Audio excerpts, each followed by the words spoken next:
Hello traders, welcome to the LFB and our global video charting review. This is for Wednesday the 9th of February 2011. My name's Mark O'Hay.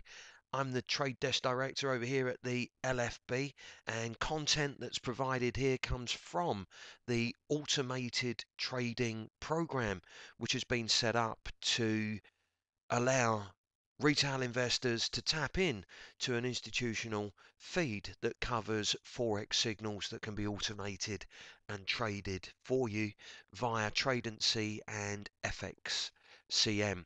Going to be looking at the S&P today, concentrating on the impact of the new normal in a review of what can be expected from the investment arena in 2011 if 2010 patterns of trade are repeated.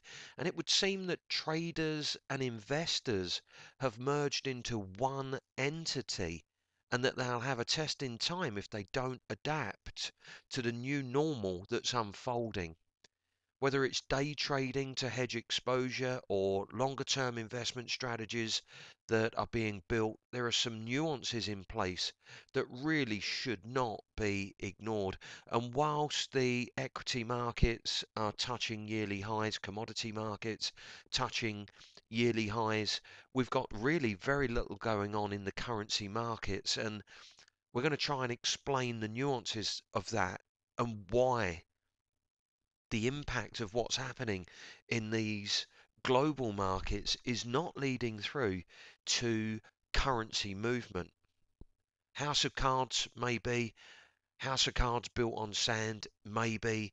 Ponzi scheme, open to opinion. But the new normal does need some investigation. Monday Madness. US equity performance for trade just on Monday. So we're going to look at the S&P for this.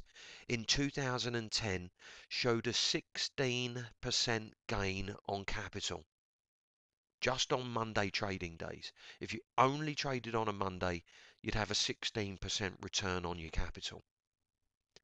The four other investment days of the week in 2010 returned just over 1% combined in total in a 12-month period. Now, S&P futures, as we can see from the chart here, have an average daily trading range of 13.8 points. When we look on a daily chart, we just switch this out to a daily view, we're up to 13.8 points on the average trading range. So from that perspective, that 1% of movements, over 1%, highlights just how volatile trade has been and just how hard it's been for investors to choose not only the correct sector to be in on any given day, but also the correct day to be in any given sector. With over 250 trading sessions in any given year, and with each moving upwards of 1% on average on the S&P 500, netting 1% from 200 of those Tuesday to Friday trading sessions. In total, take 200 sessions and net 1% out of the 200 sessions when each of those one sessions could move 1%, and then look at taking 16% out of 50 of those sessions leads to some interesting conclusion. Investing has taken on a new identity with buy and hold working if the Friday close is bought and the Monday close is then sold. A position trader could have opened a long S&P 500 futures position ahead of the close on Friday, relaxed on Saturday and Sunday, and closed out just before 4 p.m. on Monday, and beaten then the Tuesday to Friday slog. Meanwhile, the traditional year-to-year buy and hold strategies that have only just turned positive for those investors who went long the S&P 10 years ago outside of a dip lower, a move higher, a dip back lower, we're 10 years in to only just going positive again. Michael Hudson, an economist at the University of Missouri, revealed recently that 22 seconds was the average time that an equity position was held during the 12 months of 2010 trade. Now that 22 seconds as the average time a position was held in 2010 makes the 8 hours of Monday only position trading seem like an eternity, and should put into perspective the market expectancy regarding fair value and tolerance for risk. The new era mantra has switched from buy and hold to buy it, and if it moves, sell it. With 1320 on the S&P, which is a price point we're at right at this point in time, being a pivotal point for S&P trade, and an area that had two dramatic reversal collapses in May 2001 and August 2008, leaves investors needing to pay attention to what's unfolding in the near term.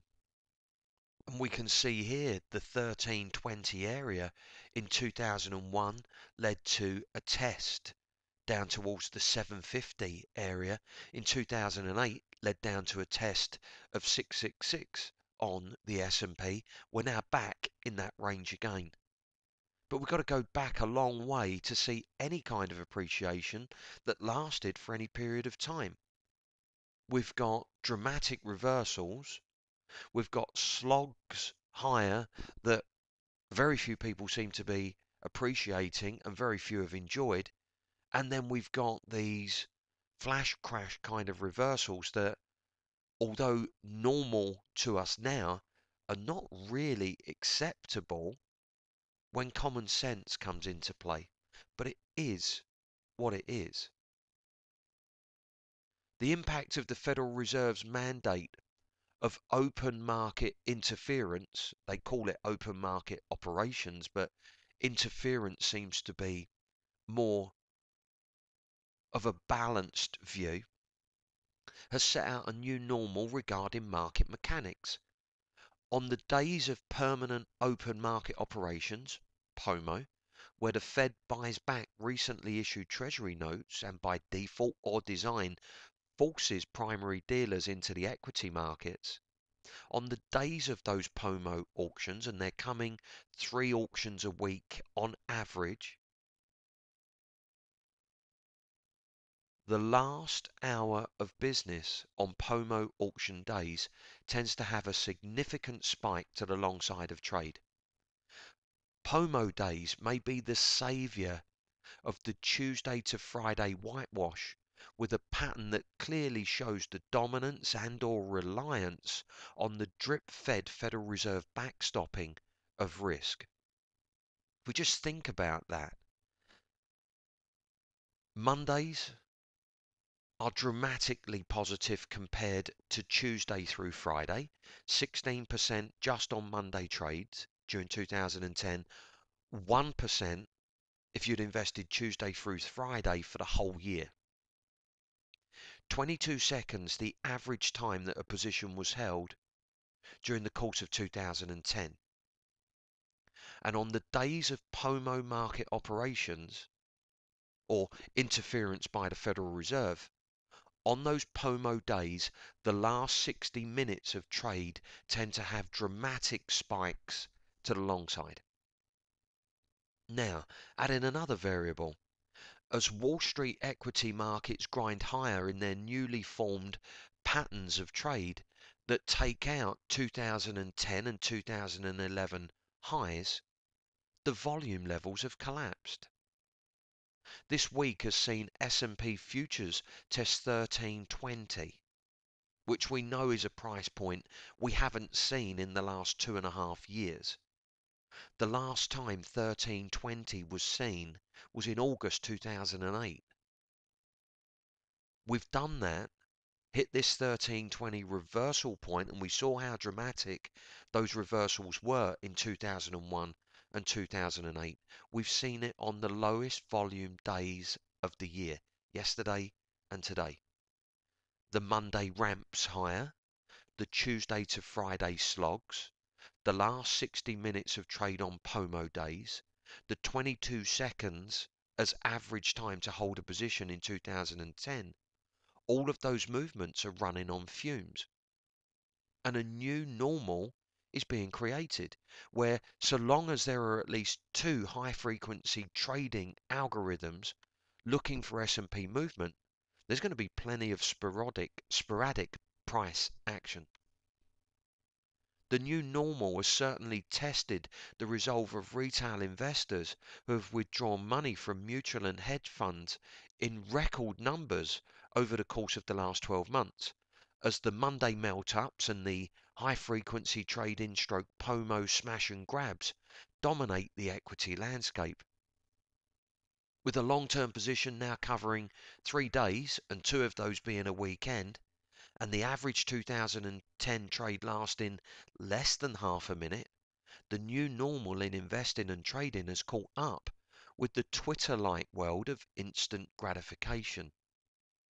Attention spans are now about as long as the 22-second equity trade in a new normal environment that limits most to 160 characters as the maximum that can be absorbed in any one sitting. If it can't fit into an instant message, then forget it. That's the low attention span that we've got in the markets at the moment.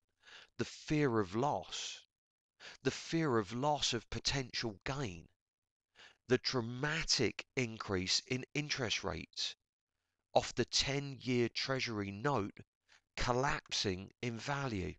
The Federal Reserve is dealing in increasing interest rates while still keeping the discount and overnight rates fixed at virtually zero, and in implementing the open market interference have created raging food inflation and commodity inflation that they say in their reports is not apparent to them.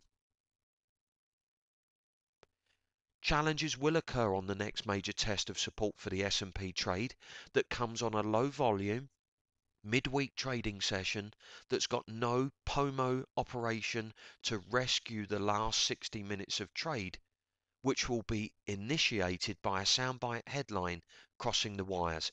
Take care, it's coming. Who knows when, but we do know the criteria. We may not be able to pick the day. It's very unlikely to be a Monday that we get the next flash crash. It's very unlikely to be a POMO day, but it's very likely to be instigated by a soundbite headline less than 160 characters long that grabs attention on a low volume day with no Federal Reserve plunge protection team there to protect. No wonder commodity and currency trading have emerged as the new normal in forming a part of a balanced portfolio, because equity trade is rather testing, to say the very least, for those looking for common sense, even if a lack of reality is the new norm. I've seen 5 black swan events in a trading career that started in 1979 at the Bank of England. In those 5 black swan events that span 30 years, 2 of them have come in the last 12 months. These are normal times for the new environment. And if traders do not quickly adapt to these nuances of the global equity markets, which are being led, if you look at it, by the collapse in bond rates and the surge in interest rates. It's interest rates that are leading the markets, and it's interest dominating currency valuations, and it will be equities left at the beck and call of the high frequency, low attention span, hedge with currency,